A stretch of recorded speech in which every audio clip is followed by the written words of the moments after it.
Assalamualaikum warahmatullahi wabarakatuh. Perkenalkan, nama saya Sulung Irgi Prasetyo dengan NIM 233002020303016 dari Prodi Sistem Informasi. Di sini saya akan mengerjakan tugas balsamik, yaitu mendesain siakat di aplikasi balsamik dari mata kuliah interaksi manusia dan komputer. Dan juga yang terhormat Bapak Ahmad Ferdian Sobur, Eskom MSI. Baiklah, saya akan memulai dari yang webnya terlebih dahulu. Di sini pertama-tama kita masukkan NIM dan password. Karena kita sudah sering masuk, maka otomatis ada di tabel berikut. Setelah dimasukkan NIM dan password, lalu login.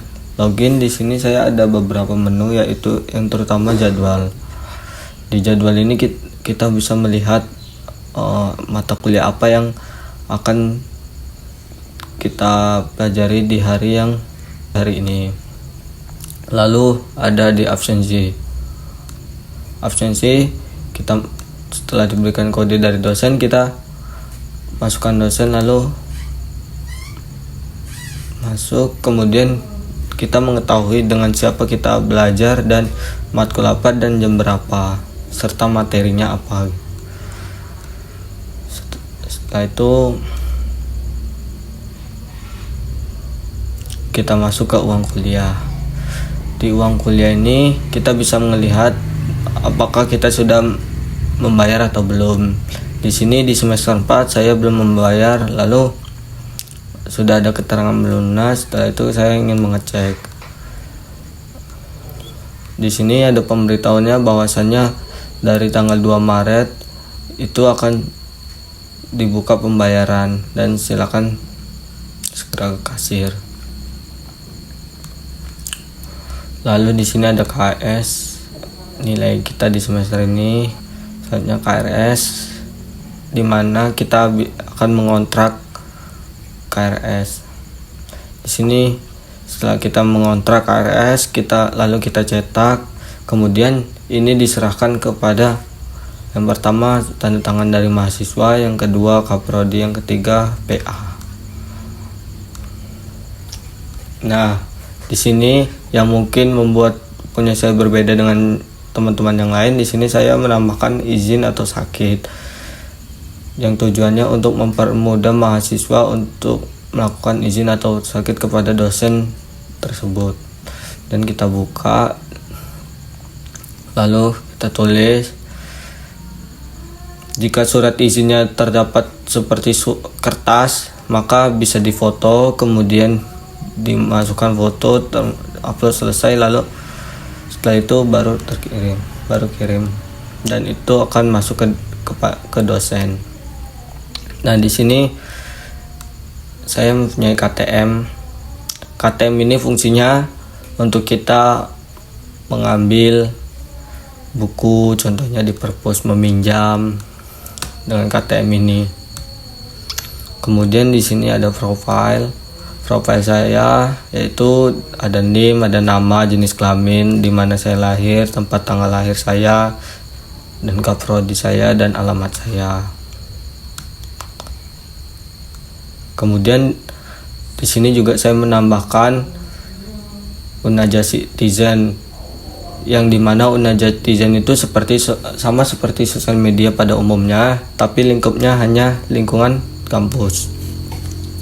Di sini kita bisa mendapatkan informasi terbaru yang ada di sekitaran kampus. Kenapa saya menambahkan ini? Karena menurut saya Unaja itu sangat berkembang di media sosial, dan Unaja juga terkenal dengan kampus yang mempunyai BA, dan itu bagus untuk di perkembangan zaman yang sekarang. Dan saya juga melihat di kampus-kampus ternama di luaran sana atau PTN top 3 itu dia sudah memiliki ini, dan menurut saya Unaja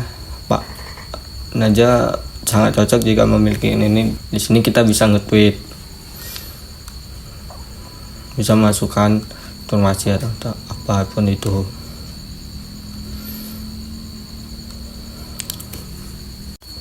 Baiklah, selanjutnya kita lanjut ke mobile. Mobile kurang lebih sama seperti web, namun mungkin berbeda di desainnya saja. Di sini kita bisa absen seperti absen, masukkan kode, lalu proses, dan kemudian kita mengetahui pelajaran kita dan sama dosen siapa. Kemudian kita bisa melihat jadwal di sini. Hari apa kita hari Senin contohnya kita belajar organisasi komputer. Lalu sama seperti di web tadi ada izin atau sakit. Sini kita masukkan. Selesai. Lalu kita kirim. Kemudian di sini ada KTM, ada KRS. Kita bisa nyetak, kemudian kita serahkan ke prodi atau ke PA.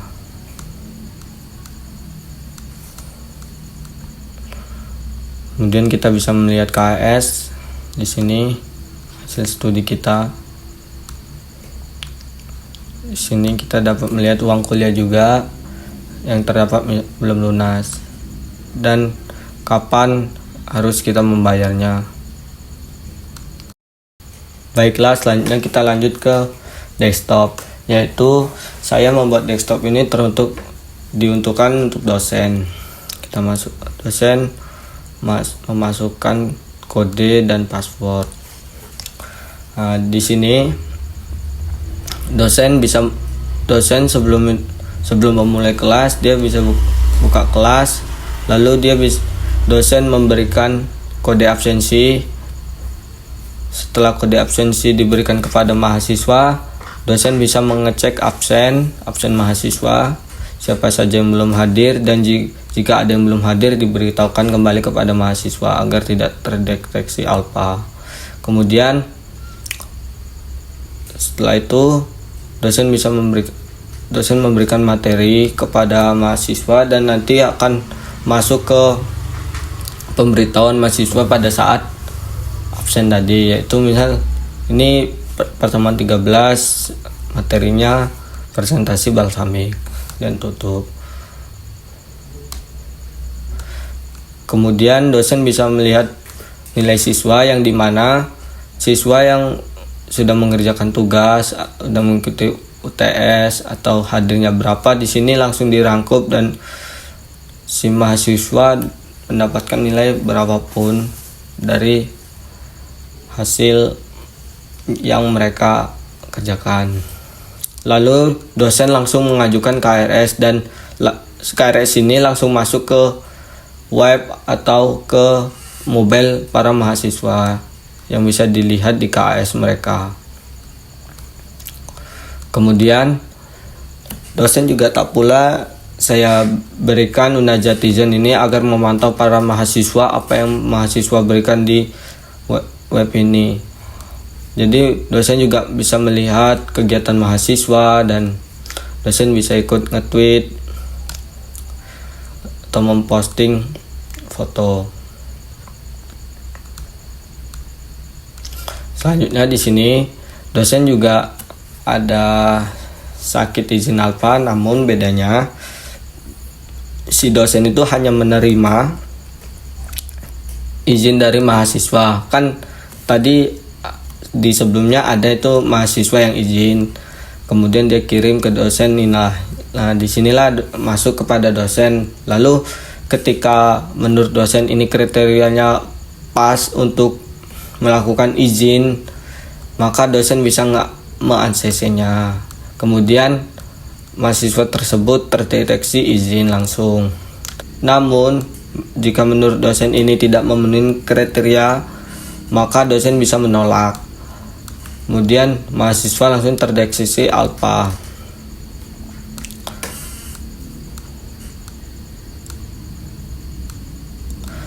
Mungkin itu saja yang dapat saya sampaikan, kurang lebihnya minta maaf. Wabillahi taufik walhidayah. Wassalamualaikum warahmatullahi wabarakatuh.